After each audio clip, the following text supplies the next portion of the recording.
जय श्री कृष्णा भक्तों।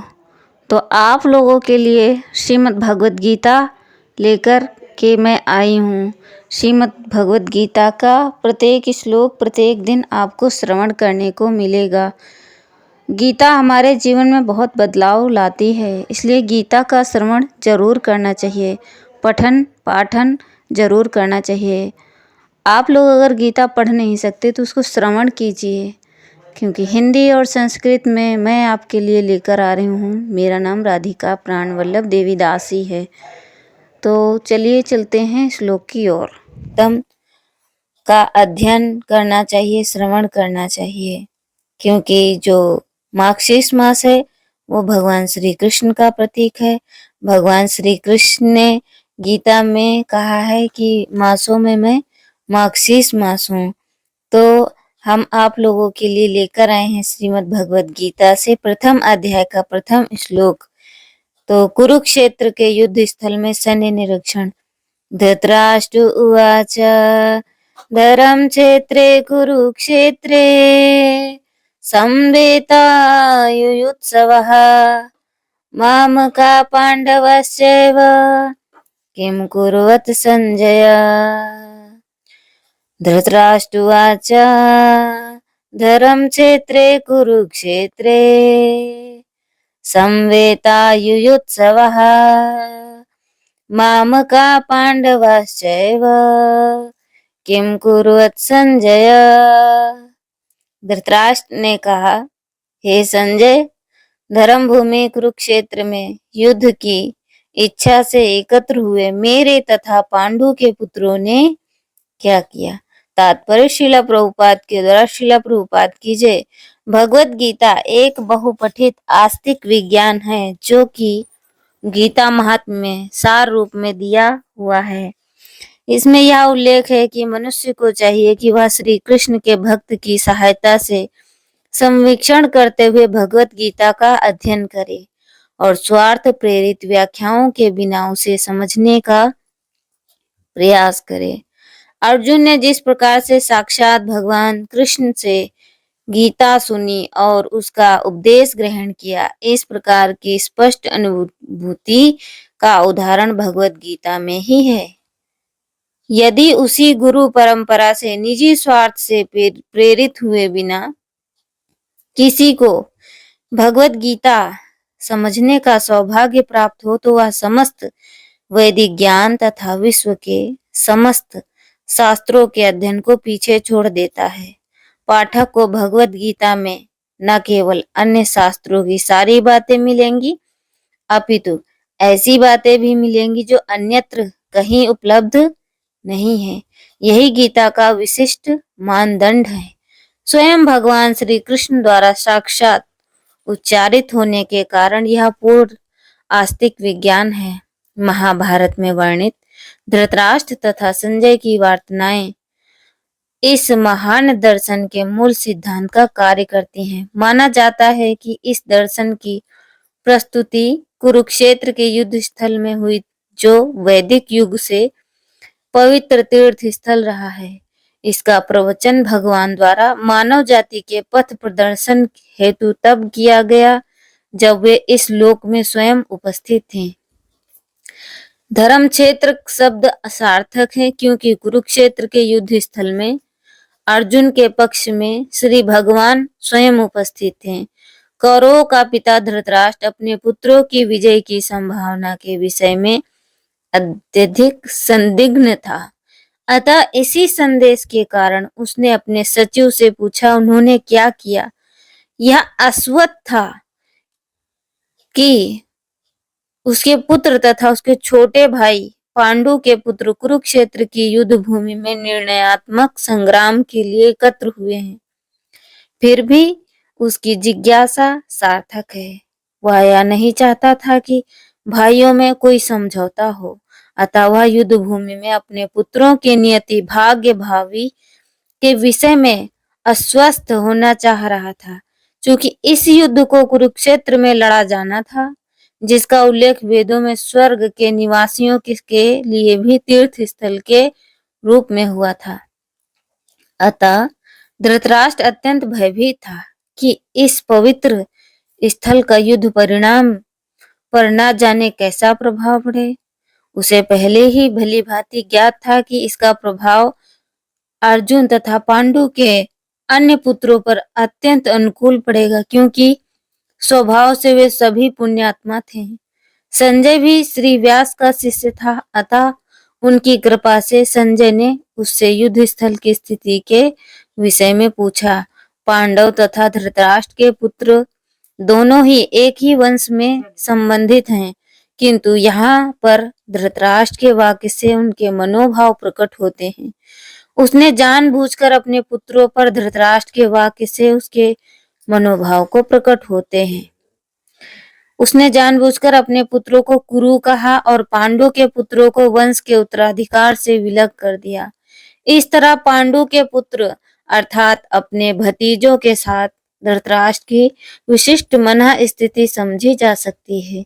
जिस प्रकार धान के खेत में अवांछित पौधा को उखाड़ दिया जाता है, उसी प्रकार इस कथा के आरंभ से ही ऐसी आशा की जाती है कि जहाँ धर्म के पिता श्री कृष्ण उपस्थित हों, वहां कुरुक्षेत्र रूपी खेती में दुर्योधन आदि धृतराष्ट्र के पुत्र रूपी अवांछित पौधों को समूल नष्ट करके युधिष्ठिर आदि नितांत धार्मिक पुरुषों की स्थापना की जाएगी।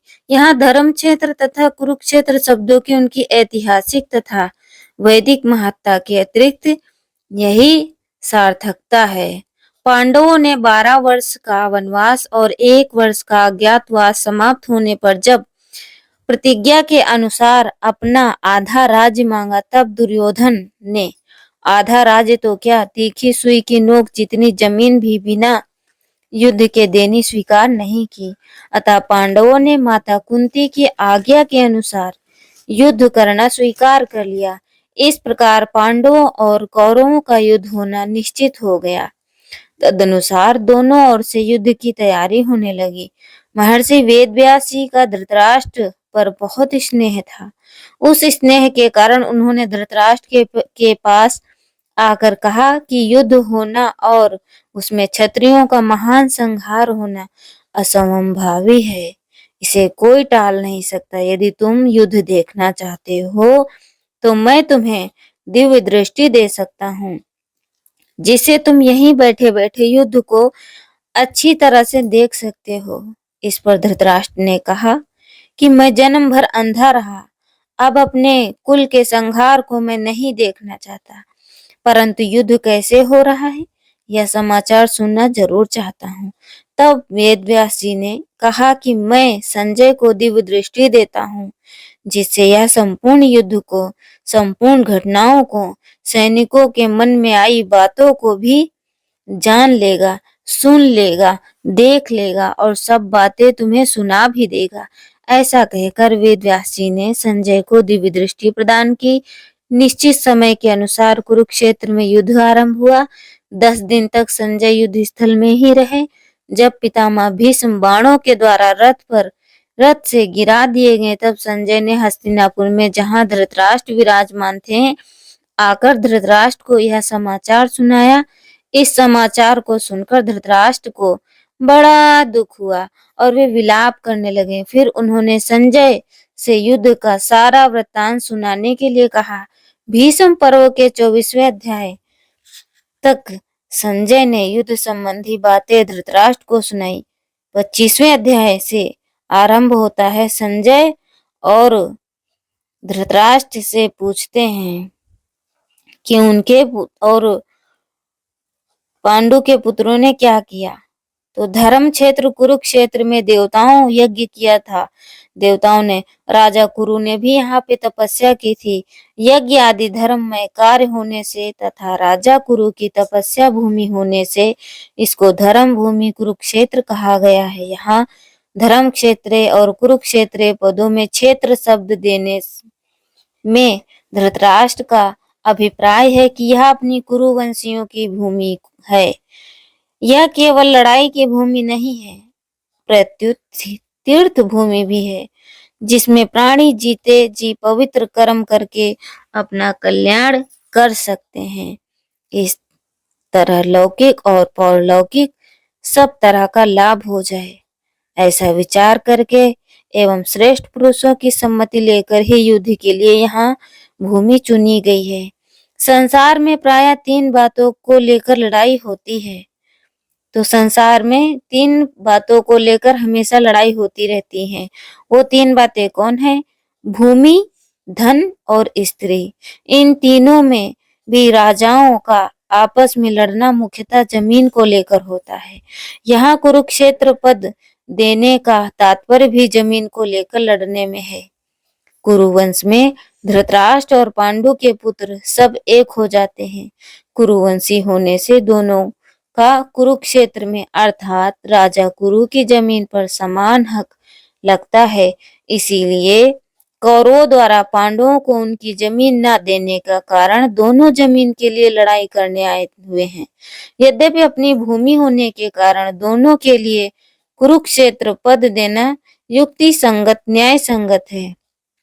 तथापि हमारी सनातन वैदिक संस्कृति ऐसी विलक्षण है कि कोई भी कार्य करना होता है तो धर्म को सामने रखकर ही होता है।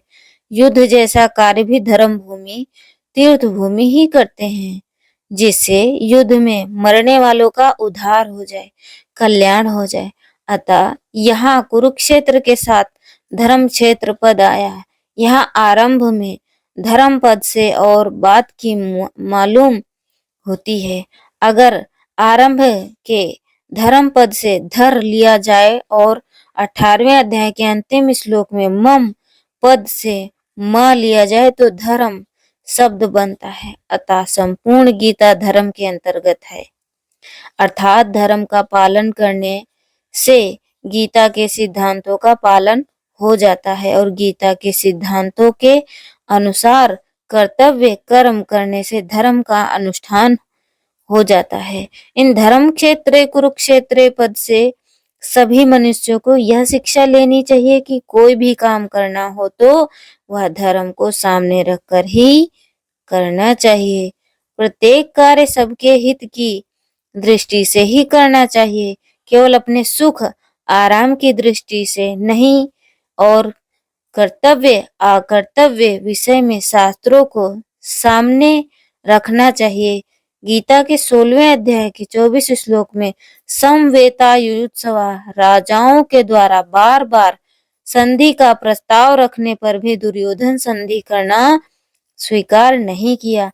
इतना ही नहीं, भगवान श्री कृष्ण के कहने पर मेरे पुत्र दुर्योधन ने स्पष्ट कह दिया कि बिना युद्ध के मैं तीखी सुई की नोक जितनी जमीन भी पांडवों को नहीं दूंगा।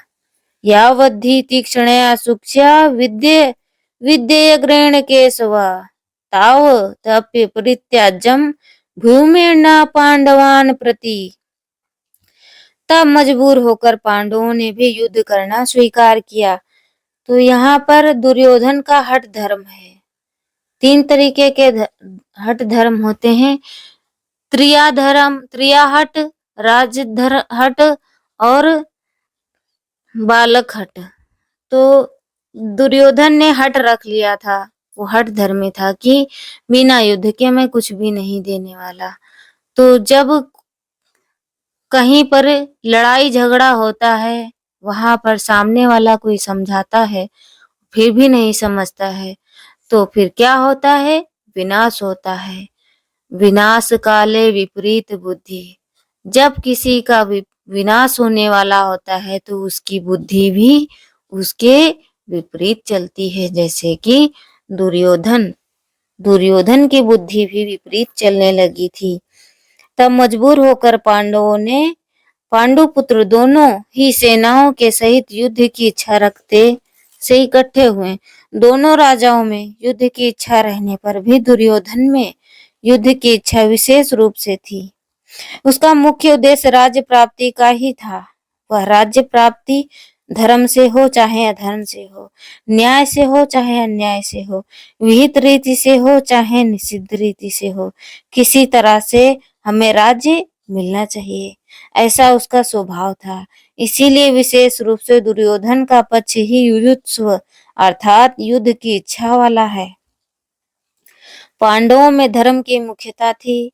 उनका ऐसा भाव था कि हम चाहे जीवन निर्वाह कर लेंगे पर अपने धर्म में बाधा नहीं आने देंगे, धर्म के विरुद्ध नहीं चलेंगे।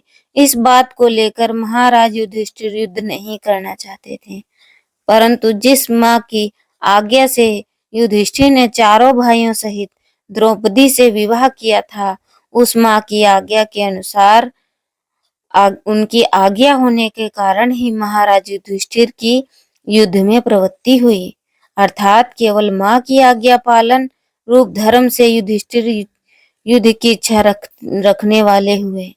माता कुंती बड़ी सहिष्णु थी, कष्ट से बचकर सुख आराम राज्य आदि चाहना यह बात उसमें नहीं थी।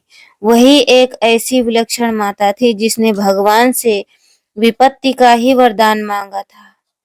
तो द्रौपदी ने भगवान से क्या वरदान मांगा था कि हमें सबसे ज्यादा विपत्ति मिले। विपत्ति ही भगवान से मांगनी चाहिए। जब विपत्ति होती तभी हमें भगवान का स्मरण होता है। जब हमारे पास सुख का साधन होता है तो हम भगवान को भूल जाते हैं, क्योंकि हम सुख साधन में फंस जाते हैं। वही एक ऐसी विलक्षण माता थी जिन्होंने सिर्फ और सिर्फ भगवान से विपत्ति में ही वरदान मांगा था। मन में दो बातों को लेकर बड़ा दुख था। पहली बात, राज्य के लिए कौरव पांडव आपस में लड़ते चाहे जो करते, पर मेरी प्यारी पुत्रवधू द्रौपदी के इन दुर्योधन आदि दुष्टों ने सभा में नग्न करना चाहा, अपमानित करना चाहा। ऐसी घृणित चेष्टा करना मनुष्यता नहीं है। यह बात माता कुंती को बहुत बुरी लगी। दूसरी बात, भगवान श्री कृष्ण पांडवों की ओर से संधि का प्रस्ताव लेकर हस्तिनापुर आए तो दुर्योधन ने, दुशासन, कर्ण, शकुनी आदि ने भगवान को पकड़कर कैद करना चाहा।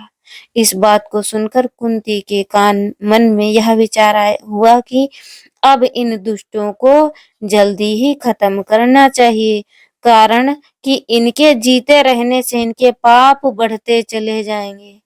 तो वैष्णव भक्त बहुत दयालु होते हैं, वो कृपा करते हैं, इसलिए कुंती महारानी सबसे बड़ी वैष्णव भक्त थी। उन्होंने उनका कल्याण करना चाहा, इसलिए युद्ध का विचार किया। इस बात को सुनकर कुंती के मन में यह विचार हुआ कि इन दुष्टों को खत्म करना चाहिए। अगर ये जीवित रहेंगे तो पाप बढ़ता चला जाएगा और बहुत नुकसान हो जाएगा। इन्हीं दो कारणों से माता कुंती ने पांडवों को युद्ध के लिए आज्ञा दी थी।